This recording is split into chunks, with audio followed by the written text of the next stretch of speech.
Sometimes bigger really is better.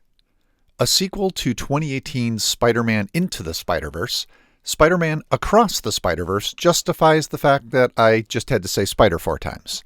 An expansion of the first film aesthetically, emotionally, thematically, and spiderly, the movie tops its predecessor in ways that are exhilarating, not exhausting.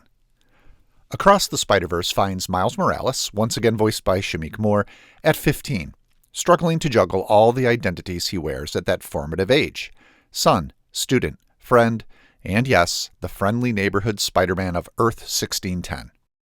As if this wasn't anxiety-inducing enough, Miles gets a visit from Gwen Stacy, voiced by Haley Steinfeld, who informs him that there is a secret spider society trying to hold the multiverse together, and that Miles might be the reason it's beginning to fall apart. That may give you shivers of the Marvel Cinematic Universe's faltering Phase 4, but don't fear.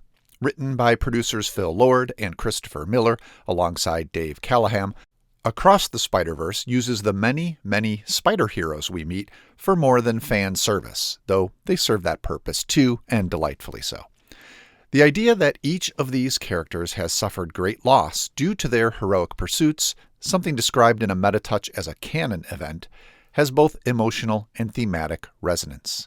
Even as it tears at their individual psyches, it binds all of these spider heroes together. As Gwen says about Miles in the opening section, he's not the only one. That extended opening, a Spider-Gwen mini-movie really, also exemplifies the aesthetic brilliance on display in Across the Spider-Verse. Led by directors Joaquim Dos Santos, Kemp Powers, and Justin K. Thompson, the animators lend clarity and excitement to the action, humanity to the characterizations, and, above all, a distinct vision for each of the worlds we visit. Gwen's, for instance, employs a painterly watercolor effect that interacts with the emotional tenor of the scene at hand. During a moment of confrontation between Gwen and her father, the background colors drip into each other, as if the walls were weeping. My favorite shot takes place in the Brooklyn of Miles world, as he and Gwen share a moment of reflection atop a skyscraper.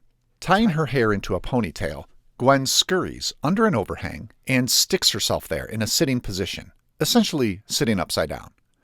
Gravity pulls her ponytail to the bottom of the screen, but then, as Miles joins her, the camera flips. In the resulting image, Gwen's ponytail appears to defy gravity, while the city skyline looks inverted in the background. It's an ingenious way of depicting two teens whose worlds have been upended, in both thrilling and terrifying ways. There's much more that could be said about the film, but perhaps the highest personal praise I can give Spider-Man Across the Spider-Verse is to convey my enthusiasm for how it ended. Unbeknownst to me at the time of the press screening, this is part 1, with Spider-Man Beyond the Spider-Verse scheduled to be released in March of 2024. Rather than feeling manipulated or ripped off, I can't wait to say Spider again.